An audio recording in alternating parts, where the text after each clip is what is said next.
I signed an accounting firm to work with our investment group on a deferred fee basis.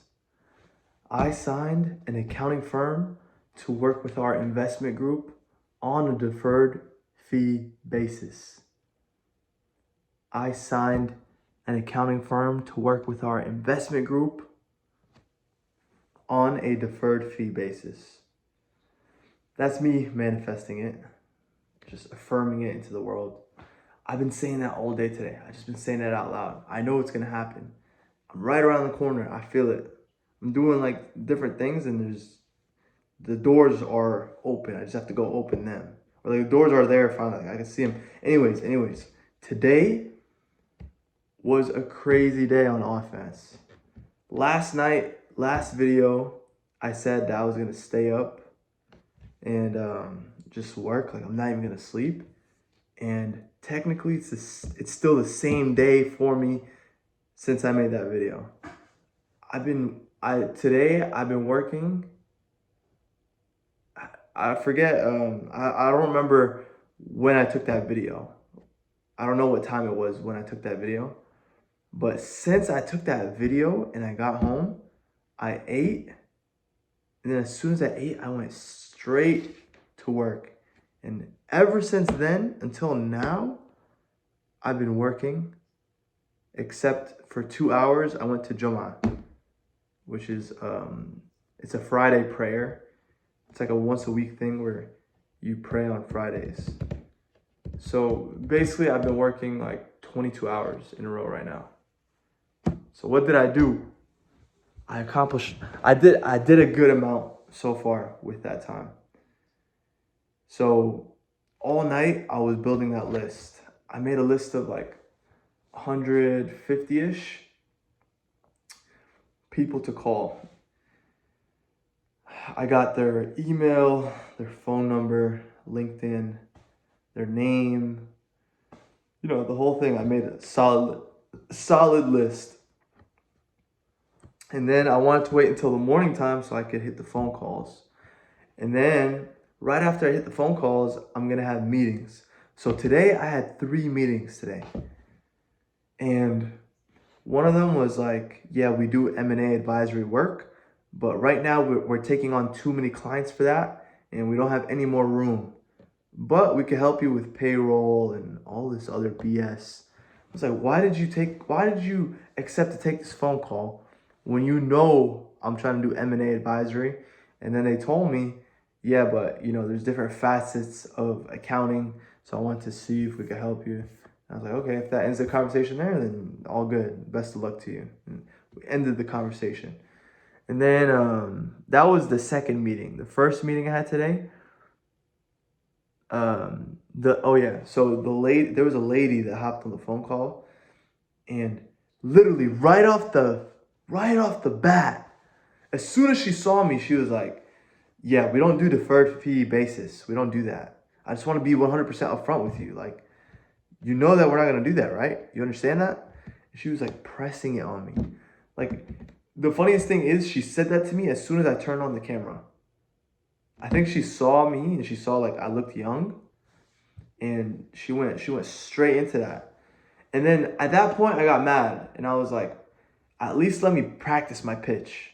So I told her, yeah, blah, blah, blah. We're conducting an interviewing process for accounting firms, and we have different options, different fees. Someone offered to do 75% of the fees, and on the deals that don't go through, they're going to do 75%. And then the deals that do go through, they're going to do 125%. So, but they're not going to roll over the fees. They're still going to charge you 75%. So I have that deal. I have another deal, like they wanted a 25K retainer. So like I do have different options. So I told her, yeah, we have this one, we have that one. And she was like, I just want to let you know that we charge 100% of our fees. And the thing is, this is the same exact firm that I had a different meeting with. But this time I had a meeting with the same firm, but a different lady. And I read about it, and apparently, different offices have nothing to do with each other. Like you could get assigned to this office with this partner, even though this partner said no, and they're under the same firm. Man, I'm so tired right now. So yeah, they don't do deferred fee basis. The other one, they had too much on their plate. And then the third one, this is the one that like hooked me, man. Like the guy really tricked me.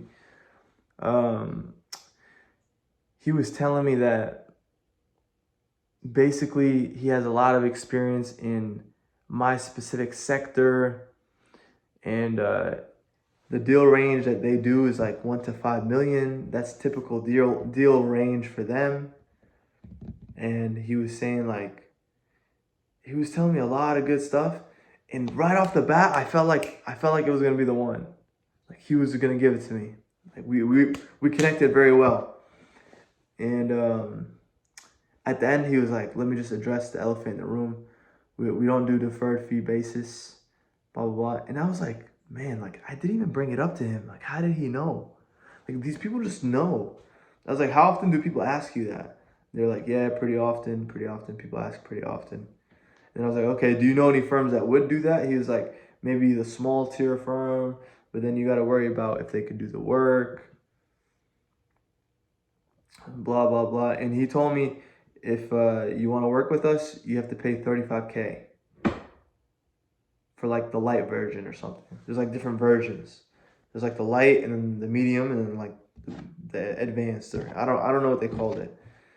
But the light was like 35K. I was like, "Oh, okay. Okay, not that bad, not that bad." Man, I hit defense today, and I was so scared of like falling asleep while driving. And I hit a certain point where I was so tired, and literally, if I put my head back, like when I'm driving, if I put my head back on the seat, I could have fell asleep like that. So I literally had to like keep my head like off my seat so I don't fall asleep.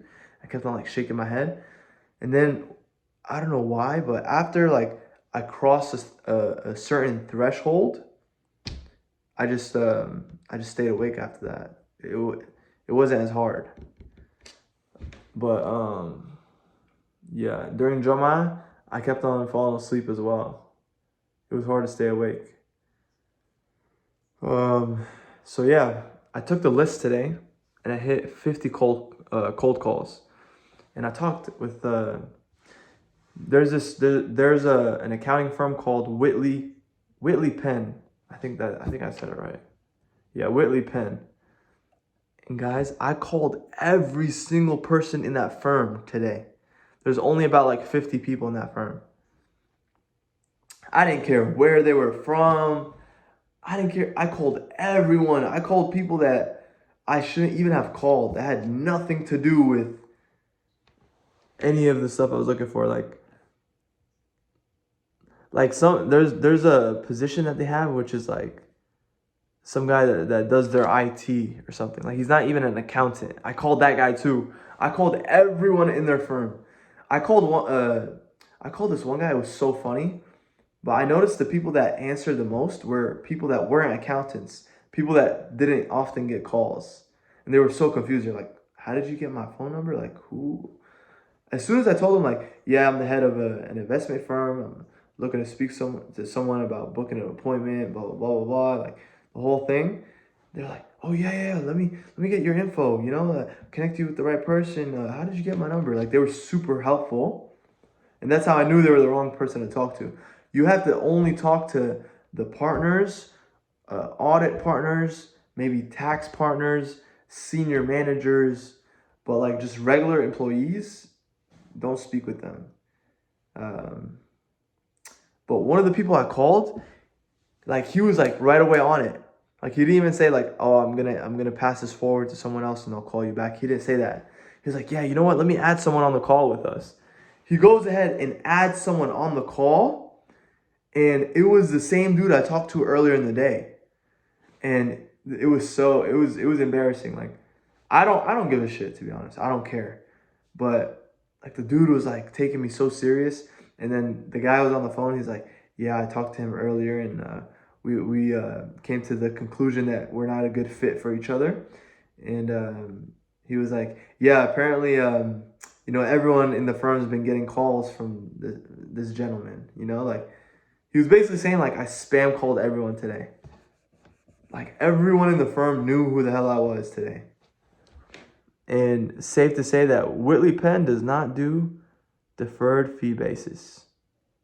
Unless maybe I missed some people. I believe they have about 50 people in their firm. Maybe it's like 50 in Dallas. I don't fully remember the details of that part. But now that I'm realizing that it doesn't matter where the accounting firm is, I'm going to start filling up the forms from all the accounting firms that I saw. Like I found this list of like the top 500 accounting firms in the United States. So I'm going to take that list. I'm going to go one by one from the 500, fill up the forms, find the emails, send the emails, find the phone numbers. The phone numbers are harder to find on certain firms. They don't keep them. But yeah, I didn't have enough time to do that part today, so I'm gonna have to do it tomorrow. But yeah, I did cold calls, left a ton of voicemails. So out of the 50, how many people did I actually talk to? A lot of the people that I spoke with, I left a voicemail and they called me back. So I'd say somewhere around 10 people out of the 50.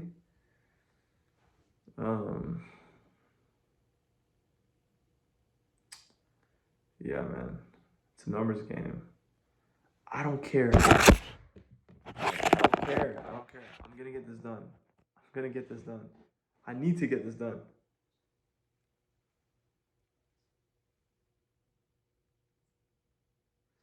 Yeah, one of the people I spoke with on one of the cold calls, he literally knew about QLA. He knew about Dan Pena, and I was like, okay, how often do you get these calls? And he was like, it really started like 4 years ago. And I was like, okay, how many have you gotten in the 4 years? Would you say? He's like, I've gotten like 50 in 4 years, like 50 calls, like the ones I was doing today. He got 50 of them in 4 years. That's nothing. What the hell is he talking about? So there really isn't much competition in this game.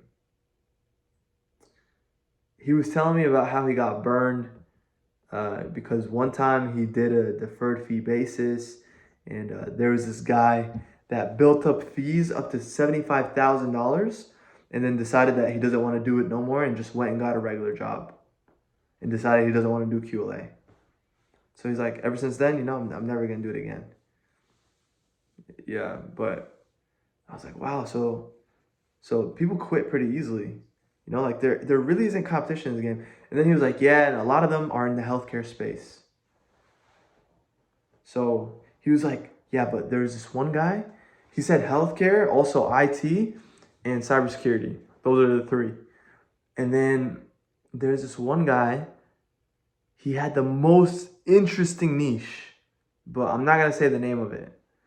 But he had the most unique kind of niche, like something I would have never thought of until the guy told me about it. And it kind of reminded me of John D. Rockefeller, and kind of like the gold rush, like how there's a gold rush, and instead of going for the gold, you sell people the shovel. It reminded me of that. It was super interesting, man. But yeah, today I got rejected a lot. I faced a lot of rejection today. A lot of rejection today. Low sleep. But honestly, I'm happier. I feel more satisfied now that I did more offense compared to the satisfaction I would have got if I had sleep. Like dude, I don't deserve sleep, man. I don't deserve a bed. People that deserve to sleep, that deserve a bed, have money. I don't believe that I deserve a bed until I have money. And also sleep. Like, actually, maybe I could stay up tonight, but yeah, but I'm not gonna do that. I'm gonna wake up early tomorrow though. Right now it's like, what is it? It's 1:11 right now. Yeah. So my schedule kind of looked like this. From around 12 a.m. Um, last night till about, I'd say,